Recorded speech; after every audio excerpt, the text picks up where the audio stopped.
Hello. Welcome back. Thank you for tuning in to the Rhythmic Resonance Podcast. This is your host, TR, and this week I sat down with Kai James. Kai is a local musician from the Flathead Reservation and is a one-of-a-kind human in all capacities. Growing up with a love for metal, fantasy, and the outdoors, Kai was constantly drawn to the natural landscapes of the state, as well as the ever-growing musical scene in any corner he could find it. From starting his first band at age 13 to trying his hand at rap at 19 to now performing lead vocals with Death Care Industries, a local metal band, Kai continues to define his passion for expression through art. He's one of the kindest people I know, and I'm very grateful for his heart for people and the understanding he brings into every room he enters. But before I say too much, here's Kai James on the Rhythmic Resonance Podcast, episode 19 at Area 41 Collective.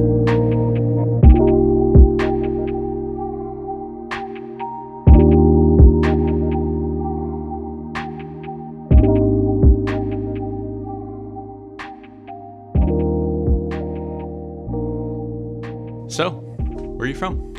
So I'm from the Flathead Reservation, Salish and Kootenai. Sweet. Just a little res cat, born and raised. For sure. What was it kind of like growing up on the res? Shoot. I know it's a lot. It's like a big question. Yeah, that is a very big question there. But like, what was kind of like an average day for you, kind of growing up? Growing up, when I was living out in Big Arm, like me and my cousins sometimes would like sleep in a tent in the yard sometimes. Fucking wake up bright early, walk down to the lake because we were just like maybe like half a mile from the lake. Nice. And then go fish. Fucking jump off some boat docks. Hey. Cause some trouble if we had too much time on our hands, you know? Just a little res kid shit. For sure. Yeah, being a little shit. That's res life. I could say a lot more, but don't want to incriminate myself. No, I get it. Fucking, yeah, it's interesting to hear like the different perspectives from like different reservations, like being closer, would you say, to like the nature side of things? You were out more often, or like were you at home more often? I feel like just like my home life wasn't really the best, you know? It was kind of rocky, a lot of chaos. So like I was always out of the house. Yeah. Even when, like I wouldn't say in the nature, right? When I like hit 13, 14, shoot, I'd hitchhike to Polson. Like, damn. Yeah. Damn. And, if I wanted to hang out with someone or something like that, I did a lot of hitchhiking, a lot of walking. Mm-hmm. I like to say almost like I was like a free range child almost, you know, like we joke around a lot because like we had this really kick-ass family dog, and my mom always says that she was the best babysitter. You know, so yeah, it's pretty wicked. Yeah, that's badass. Yeah, rest in peace, Gypsy. Hey, good family dog right there. Yeah, dude, Gypsy is like a great dog name. Yeah, I don't know. It's just like awesome. Fun and light, but also just like she looked like a little peanut. Like, my mom could always tell which house we were at because she'd be sitting outside on the porch, whatever house we're at. It's pretty good. That's sweet. So when did you kind of get into music a little bit, or like what were you listening to when you were younger? Ever since I could remember, my dad, he was a lead guitar player at Warcry. Okay. Yeah, so that's a metal band from around here. They played all over, but sweet. So I grew up pretty close to the music, you know, like always had a guitar, drums in the house, stuff like that. Always run around with my cousins at like band practices and stuff like that. So it was just growing up about 13, me and my buddies actually got really into Guitar Hero. Really? Oh, know? Dude. Oh. Guitar Hero, man. So amazing. Such a good game. Such a great game. And after playing that for like a year or two, we were like decided, you know, I have all these instruments in my house. We should try to take it to that next level and stuff. And so it's probably in the first band, we were probably like 12. Really? Yeah, 13. We were doing like just metalcore covers, just a bunch of emo bands yes, and stuff like that. Yes. Yeah, it's pretty good. But and then about when I hit 14, that's when I really started freestyling. And I'm sure people still remember to this day me asking, "Hey, can I borrow your phone, play some beats?" Like I was notorious. If you're gonna hang out with me, you're gonna be hearing me freestyle for that's sure. sweet. You know. And I actually didn't end up recording my first song till I was about 18. Okay. Yeah, and shout out Zeke and Fabian. Actually, those the first two boys that fucking put me on a Hey, mic. Yeah, that's sweet. Yeah, I got mad respect for those boys for giving me that opportunity. Yeah, means a lot. Mm-hmm. And then the first time I made a Kai James track is my song "Garden of Roses." Okay. And my buddy Chino, can rest in peace. Mm-hmm. But I was over at his house, and he was always producing something. I was always over his shoulder and just watching him make music. And he used GarageBand. And then one day I came over to his house and he was like sleeping. I was like, "Yo, bro, you think I can make a track?" And he's all just throws his hand like that. And then I was like, made my first real Kai James song before he woke up. And that song is very dear to me. We actually got him on the end, but he like shadow featured it, didn't put his name on it. But I was listening to that song a few weeks back, and man, that shit just made me cry, Yeah, it gotcha. Yeah. Yeah. And then from there, dude, went off. We made a shit ton of music, me and Chino, and then our homie Bren, who actually introduced me, and Tyrell Lovegrove, we fucking just locked in. Those boys were actually making music together before I even jumped in. Okay. But right when I jumped in, we just like boom, and then we became the Undefined.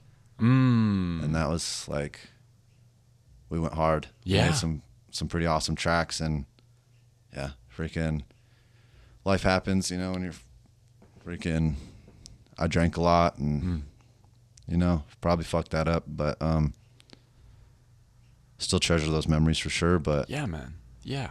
I mean, just like the ability to make music with people that like you connect with or have like similar influences with, and then like something clicks, and it's just like, it just fits, it works, and then like, you'll always cherish those memories because it's kind of like, you didn't know what direction to go necessarily, but like you're making stuff and then you're like, oh, these guys are making some stuff too, and we all like really like what we're making together, and then it just like it meshes super well. Yeah, and just freestyle culture, man. That stuff I was always. Were you all freestyling like together in like the circle and stuff? Exactly. Oh, okay. We would shoot. Even back then, my dad used to have a PA system at my papa's house, and I was freestyling on the mic there. Oh. Freestyle until about 18.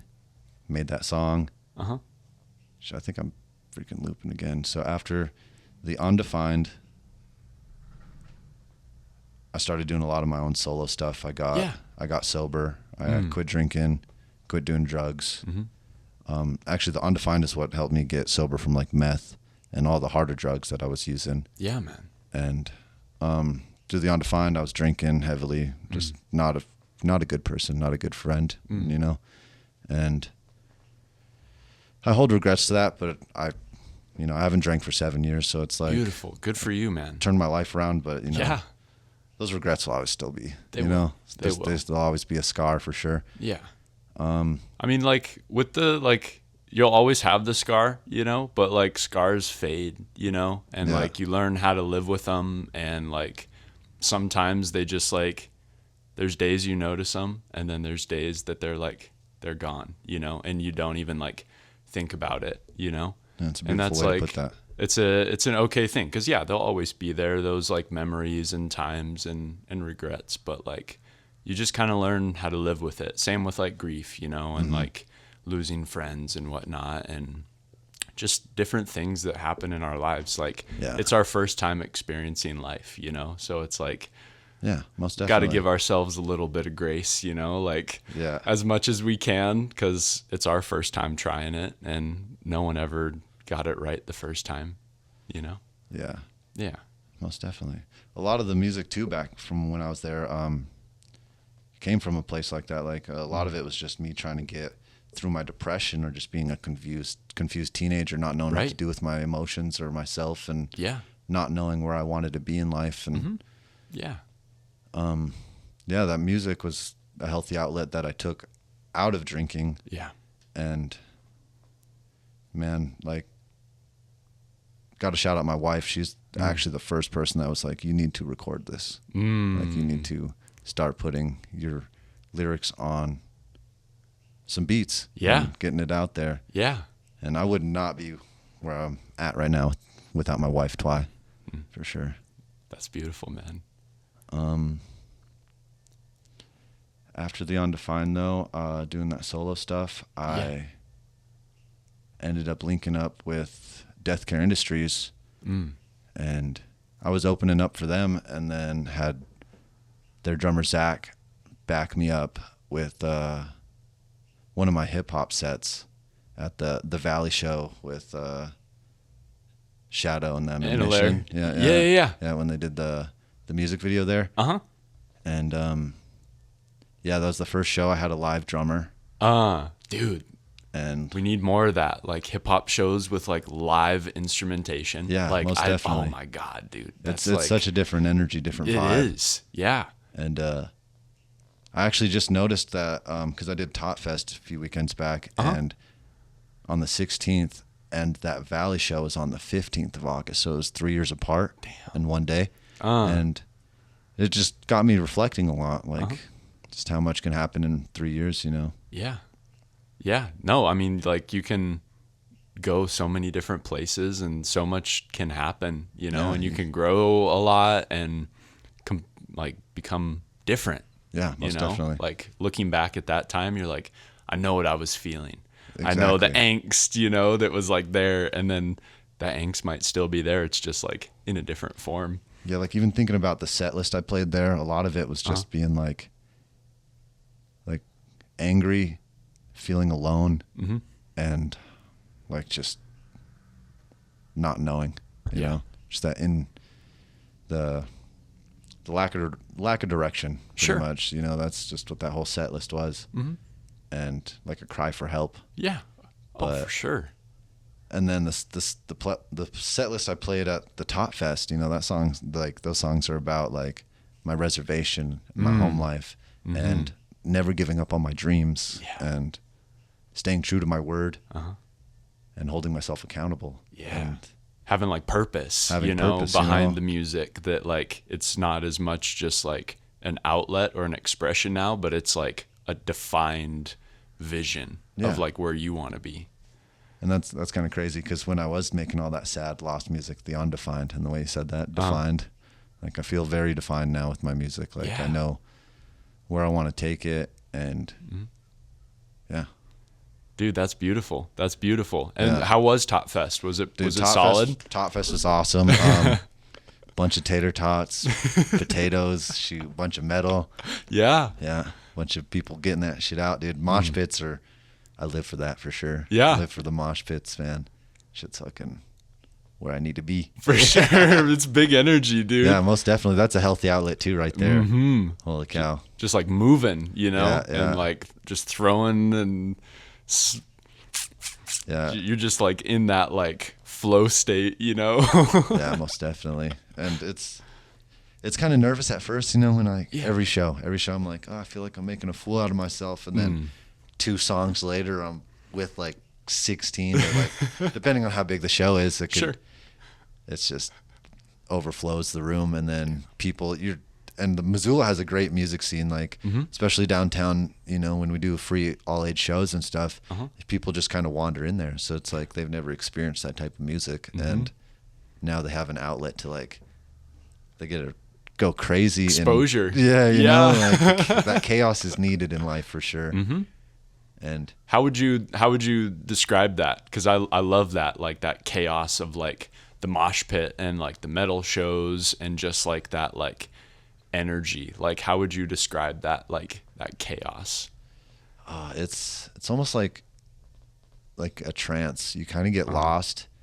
You kind of like, and one thing I love about the metal culture and stuff like that. Like you hit the ground moshing, dude, before you even realize you even hit the ground, you're pulled back on your feet. Yeah. And just I don't know, there's like almost like it's like an intimate moment with strangers where you all releasing an energy, you know. It could be like from the work week, or like having a hard time with your significant other or something, but you can go there and it's a free, safe space to really let it out in a healthy manner, you know, shoving people around in a healthy way. Yeah, for sure. No, I understand. It's a good one, man. And there's some awesome, talented bands here in Montana, like that people just need to go see, like these local scenes, like, or these local shows. Just they may be like $10, but you see 16 dudes pour their entire soul out in front of, you know, it's great. Yeah. It's great. What kind of drew you to metal specifically? Like, I know you said you like freestyle a little bit, but like what drew you to that? You know, my dad being in Warcry and that metal band. And honestly, I'm like, because of my dad having that Warcry and that experience and stuff, like once people got word about I'm his son, like I almost kind of got like grandfathered in. Sure. You know, like shout out Eddie and Kromdar from Blessed Doom, but they are on the local 406, and those guys showed me mad love all the time. And there's all sorts of people still in the scene that were in the scene when my dad was in it. Oh, fire. And so it's kind of like full circle. Like some people don't expect it. Like I seen at Tot Fest, my one of my family friends, I haven't seen her probably like 12 years, you know, and she's seen me play live, and she's watched my dad play live 100 times. So like she was just crying. It's just it was a beautiful moment, you know, like, and then to hear that, like, they still see my dad and my mom and me. I don't know. It's a cool thing. Yeah. You know? Yeah. Like, just like full circle, like just kind of the passing down of like that influence. Yeah. And I don't know if it never really like, my dad never was like, oh, I'm passing the torch on you, you know, he just never really like pushing on it. I just fell into it in my own path of life, you know? Yeah. And it's pretty cool. For sure. Yeah. That's a really cool thing to be able to like see, like, oh, my dad's doing this. Like, that's something that he enjoys doing, or something that he's like very talented at, you know, and then being able to kind of embrace that a little bit. 1 second. I actually have a picture on here. Okay. Of my dad when he was playing, and right here. Oh, I love that, dude. Yeah. So it's pretty awesome. You know? Yeah. Like, I don't have the best relationship with my dad, but I feel like through the metal scene, I connect to him in a way that, you know, I don't really connect with him with what we do, but like, I don't know. It's a weird feeling. Yeah. No, I get it. I get it. Yeah. It's just kind of like the gateway. Yeah. Like, kind of like you're like similar in those aspects. Yeah. It's like the apple doesn't fall far from the tree, you know, like for sure. Wherever you drop the apple, it's still going to be the same, you know? Yeah. For sure. Yeah. So did you like grow up going to shows? Like, yeah. Me and all my little cousins, like, I remember my mom shoving toilet paper in my ear because we didn't have kid earplugs, right? You know, like out at my cousin Zach's house, and because his dad's Doug, the drummer, in Warcry, and it's crazy. This job that I'm working now with forestry is he's actually my boss. Oh, crazy! And so it's that's wild. It's another weird little full circle moment. Yeah, dude. Yeah, it's pretty cool. He like followed me around the first week, making sure I didn't hurt myself with that saw. And I was like, dude, I can definitely making sure I don't hurt myself. For sure.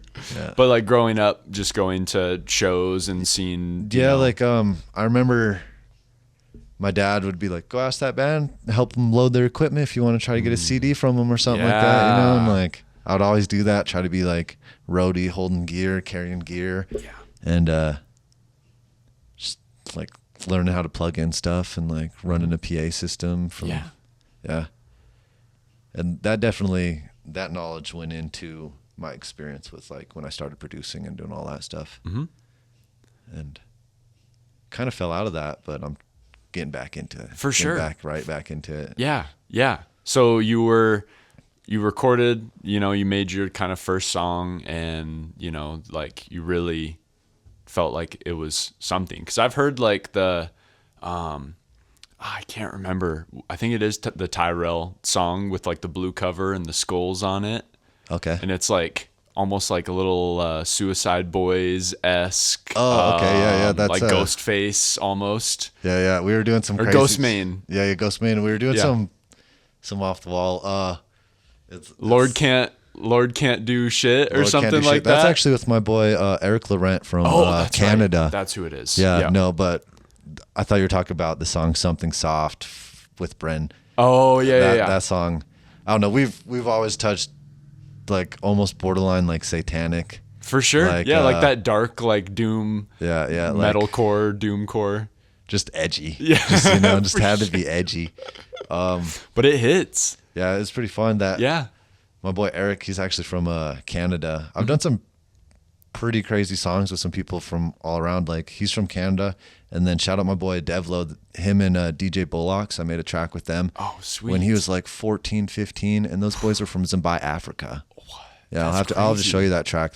Those guys are super awesome. They sent me like a beat with a hook on it, and I put a verse, and then I got it back like 3 months later, and he like chopped it all up and like it was a totally different song when I got it back. Dude, I love that when people just like you have the roots, and then they can just like grow something completely different than what it started as.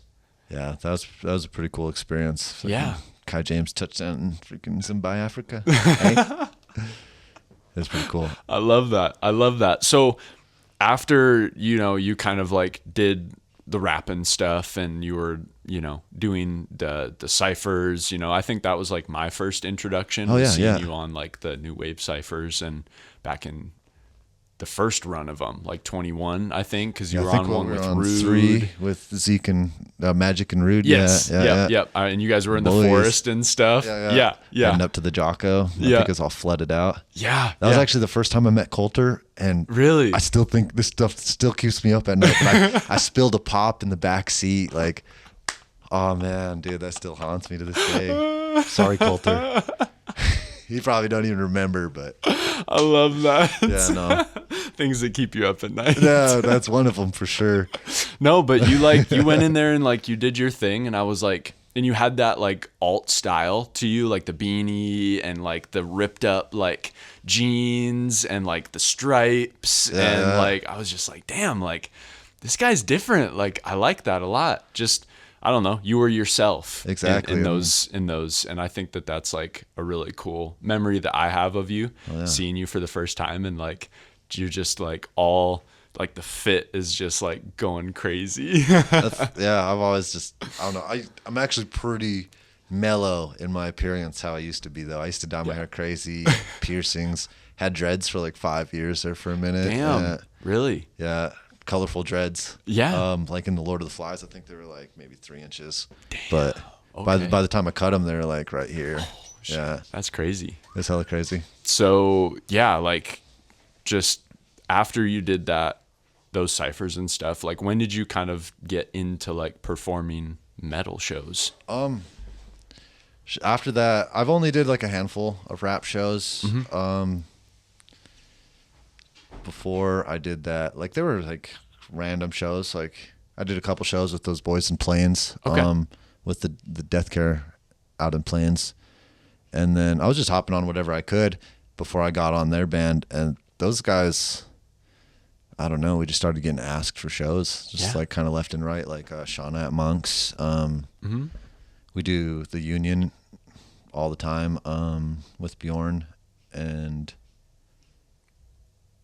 we were doing the VFW for a bit. We haven't done one there in a minute, but yeah, it's just, I don't know, people hear us and they like us and they think we sound unique, and it's pretty cool.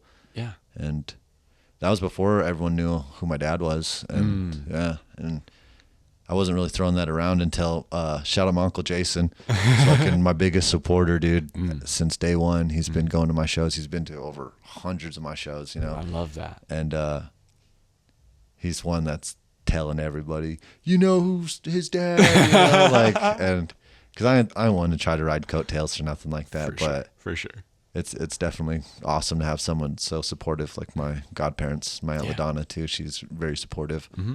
And those guys live in Missoula. I've talked about them a couple times already, but just haven't name dropped. But yeah, Jason and LaDonna are fucking, I don't know. They're probably the reason I'm still doing this, man, because they're just such great support. Like, Yeah, they're there, They're there, and they like just want to see you succeed. Yeah, and that's exactly. like a beautiful thing. Yeah. And I needed that in my life for sure, because like that was my stop every time I'm coming to Missoula, my godparents' house. Yeah. So it's good to have that type of support. Yeah. And they're also like heavily in the scene, like the metal scene. Like they go to every show they can. They have stacks of tickets. So like that's probably another influence on why I'm like into music so much, is because those always over at their house, and they're like, oh, you got to check this out. And my Uncle Jason's been giving me band shirts for years that I've like not even heard of, and then that makes me want to go see him, or and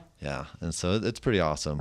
Speaking of shows, like what's been like a favorite show that you've gone to in your life, whether that be like just any show or even like a metal show? Like I brought my homie Chino freaking to his first metal show, and it was Korn at the Adams Center. Yeah, nice. That was an awesome show.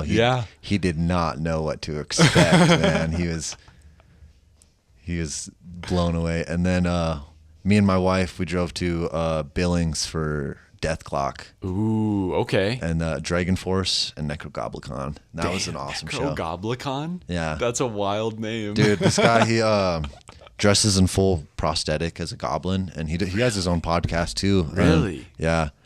John Goblicon, something like that. Okay. I think so. I ended up actually meeting their their other singer. I think his name's Dickie. But I seen him just coming out some doors. I was like, hey, can I take a picture? I just seen you on stage. And he's like, yeah. And then I ended up meeting Dragon Force at that show too. And just a week before that, I found a Guitar Hero guitar at a thrift store, and I didn't bring it to that show, not because I didn't think I was going to meet him, Right. That's another thing that keeps me up at night. Having him sign the old Guitar Hero. Oh, I got a picture with him though, so hey, that's even better. Yeah, that's even better. It's pretty awesome. Those are some of the bigger shows. I like some of the like Pay No Mind, a local band around here. Those guys go crazy. Okay. Yeah, those guys are awesome. My boy Series, they're fucking awesome. I don't know, there's so much talent I could start listing off right now. For sure. I really like local shows though. I feel like local shows, they definitely, you get close with the bands, you can talk to them, you can, it's just a whole different vibe compared to like a big show. Like big show, there's thousands of people, and like you're just kind of floating around everyone. You're not really, you might talk to the person next to you, but like at a metal show, you're in that pit with like 15 other people, and you leave that pit like friends for sure. Family, for sure. Yeah. And then outside smoking, and everyone's just like hanging, sweaty, and like it's like almost a vulnerability, like, oh yeah, for sure. Yeah, it's pretty awesome. Yeah, I mean, I feel like local shows are kind of like the proving grounds a little bit. Yeah. And like when you're at those bigger shows where like you're almost like so detached from who's performing, because they're like so far away from you. And I mean, depending on the venue and whatnot, but like they're on a stage, they're like the main focus, and like you're so far away. And then with local shows, I feel like you're so much closer to the band. Like they're right in front of you. Most they're definitely. like 20 feet away from you, if that. Yeah. Like sometimes you're like right up on the dude who's playing the guitar, or so, I don't know, just like you're right there. And it's just a different, more intimate experience. You're like, there's a small group of people who are just like going hard, in the crowd. And it's like, it's a totally different experience than like going to like this gigantic, show with thousands, tens of thousands like of people. $100 ticket. Exactly. Yeah. Right. You're paying for the experience, and like this band is like a great band, or a great group. But then when you're at the local shows. It's just like, it's so much more intimate, and you're like just right up in like the craziness and the chaos. It's beautiful. It's a very beautiful time, and I advise everyone, even if metal or hardcore music ain't your thing, dude, go to one of these local metal shows, man. Yeah. Just they do. This Friday would be the first Friday at the Silver Dollar, and they're starting to do parking lot shows. Beautiful. Yeah, those. Shout out Jacob. Yeah. They're getting bigger, and they're fun. You know, they're a fun little experience. And then I think every Thursday they do local music at the Union. Okay. Yeah. Sweet. Yeah. So like, I have yet to come to one of your shows, bro, but Coulter and I talk about it all the time, and we're like, bro, we have to go see Kai. And then like something comes up, but no worries. this upcoming Friday. Yeah. This Friday. Beautiful. It's going to be cool. Sweet. And then we're actually playing Butte the next day. Awesome. Yeah, awesome. Where are you Elks playing Club. at over there? Elks? Yeah. The Elks Club for Rock the Pit 5. Okay. Yeah, Beautiful. Yeah. We were on Rock the Pit 3. It was at the Cove Light, which is this old 1800 church they converted into a bar. Damn. And they still got like the pews and everything. It's a crazy. I love that. It's so crazy. Yeah, that was a cool experience. That was a cool show. I think there was 14 bands on that one. Wow. And damn, that's a good every lineup. venue I can get on. I love the little lanyards they provide with our band name. It's just like so validating. I know, like it's official, bro. Yeah. Like I'm doing I'm it. Here. Yeah, dude. Yeah, no, it's pretty cool. And like, I don't know. I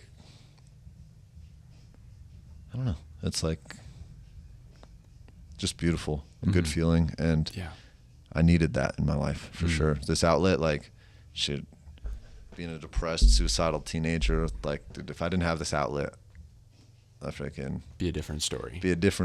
For sure. It'd probably be a statistic, you know. Freaking. But. And that's like the cool part about like the music is, when we like open up and like just let it out, like that is like the release, you know? And like, that's the thing that can keep us going, you know? 'Cause it's not like, as we talked kind of before we started, like not like trapping it in, you know? And like, it'll do stuff to you if you keep it trapped in, you Most know, like it's you know. bouncing off the walls in your head, and you don't know how to figure it out. And then like you let it out, and it almost happens in like real time where you're like, as you're talking about it, you're like almost a little bit figuring it out, or just like thinking about it in a different way.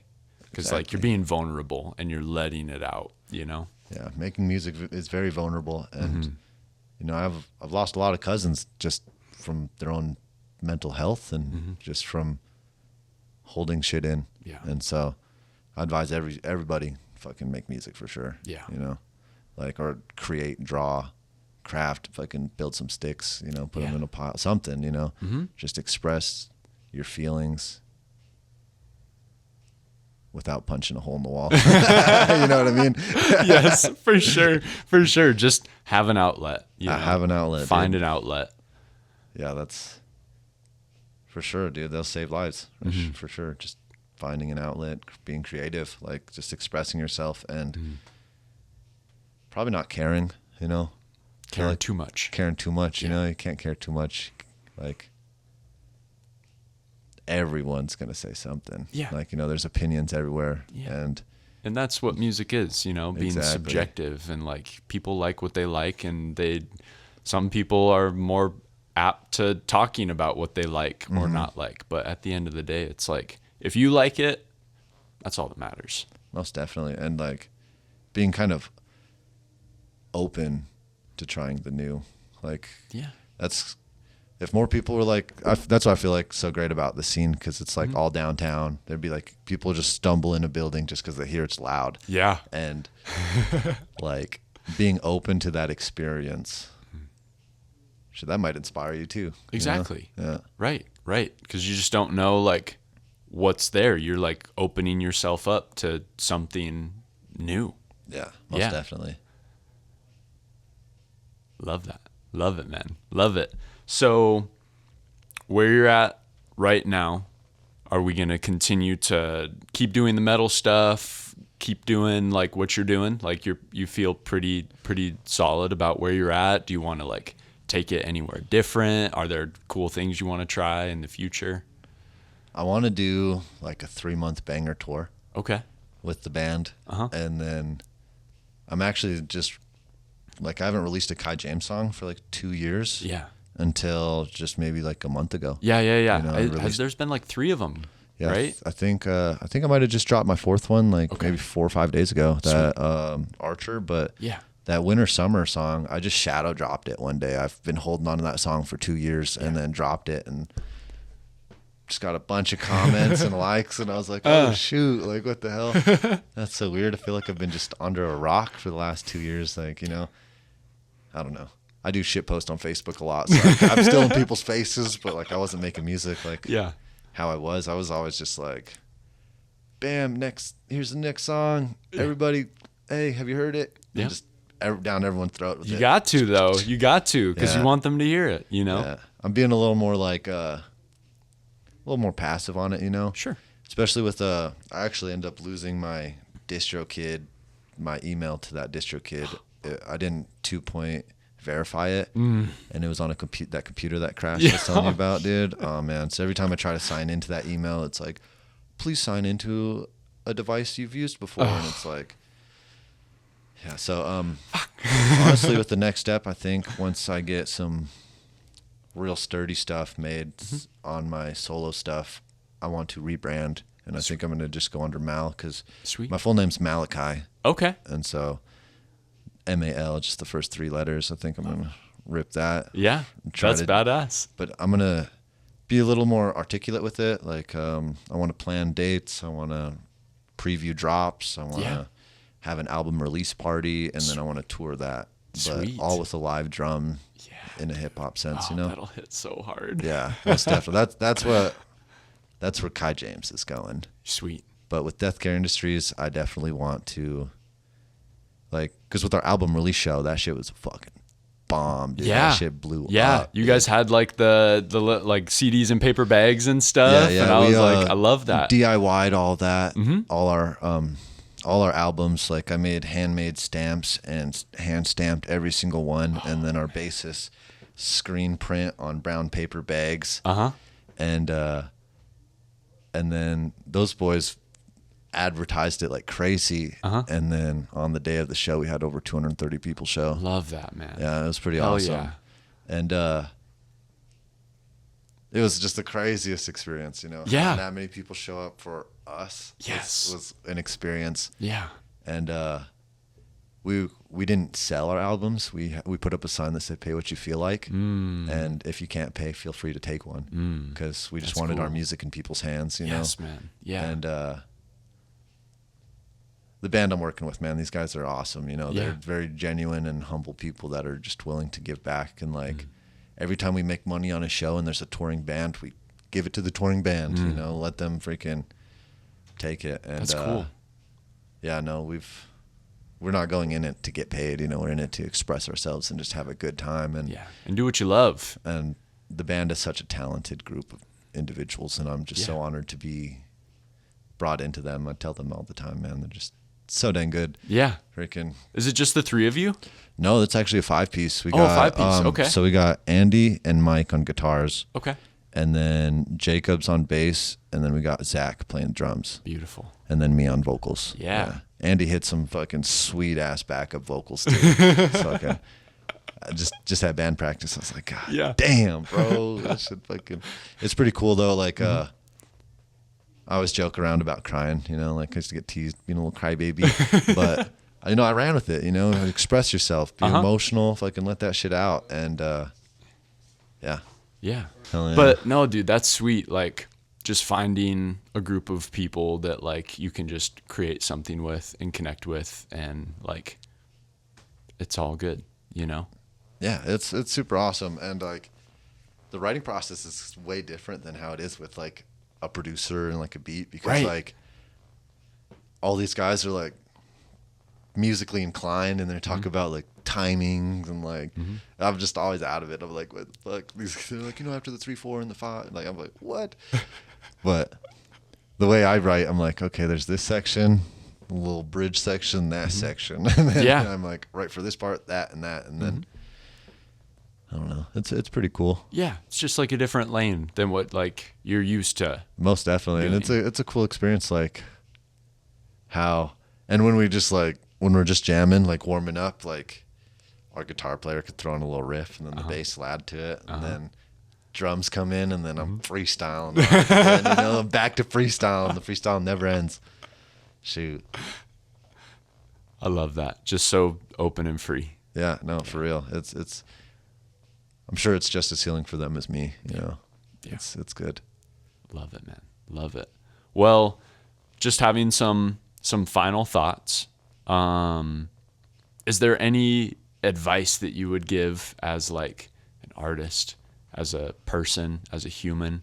I kind of just want to give you like an open floor to say anything that's on your heart or that you want to put out into the world. Any closing thoughts, any advice that you would give people as they navigate life and their artistries and anything like that? Coming from another depressed kid, just create, find that passion to make something. Even like, don't think about others. Think about making yourself feel something first, and things will come after that, just create and be true to yourself.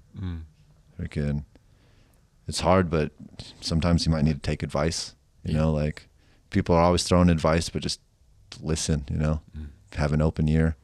Not only for advice, but for other people that need a shoulder as well. Like it, you want to, shit, where am I again? I'm trailing off. No, you're good. You're good. Just, this world needs a lot more kindness in it, and and a lot of us feel lost. And, if we were kinder and create a lot more, I feel like life would be beautiful, It would be a more beautiful place. Yeah. I had a whole thought that I was thinking of when you were asking the question, and then I was just like, nope. No. But yeah, no, just create, feel, It's okay to do those things. Yeah, like just start crying if you need to cry, because freaking emotions will hold you, and if you don't release them and let them out, they can get you. They'll take over. Yeah, they sure can. Yeah. And just creating and letting that shit out. Fucking just drive up in the woods and scream, dude. Shit, just get that shit out. Yeah. Fucking 100%. And I don't know, fucking emotions come in waves. Like I got to take my own advice too half the time. That's what we're doing. Yeah, 100%, man. And it's an ongoing journey for sure. It is. Like, yeah, every day's a step. And some days they're uphill or downhill, Yeah. But as long as like you can understand that you're progressing, that's like the big thing, Yeah. And that too, some people look at the week, look at the month. You got to look at it from like a 5-6 year perspective, 100%. Like, it's not all going to happen right then and there. Yeah, no. And even going forth, like I may want results now. I may want stuff done now. Instant gratification. Yeah, it's life don't work like that. No. But yeah, be true to yourself, create, and feel them damn emotions. Yeah. Fuck yeah, dude. Fuck yeah. 100%. 100%. Yeah. Well, I appreciate you coming on, man. And, dude, thank you, and just chatting it up. Of course, man. Of course. It's always like a pleasure to see you. And every time I see you, bro, you're like, you want to smoke? I love that, bro. I'm heavy in the can. Anybody that knows me, I'm heavy in cannabis culture, dude. I love it. You're just like big energy, and like you always make me feel comfortable, and like I belong there. And yeah, man. Even like from the first time I even like met you in person when I did my own cipher, and you were just like tagging along, just hanging out, and giving Job a ride. Yes, dude. Yeah, giving Job's a ride, and then you were just like, so what's up, bro? And then we just started chopping it up, and that's like a very fond memory I have of meeting you for the first time. So you got to be the kindness you want to see in the world for sure. Yep, model it. model it. Yeah, man. Lead by example. And that's like, it's hard to do, but it's hard. Hey, dude. man. I mean, like, you can only do what you know. Yeah. Most definitely, though. Like, day by day, step at a time. 100%.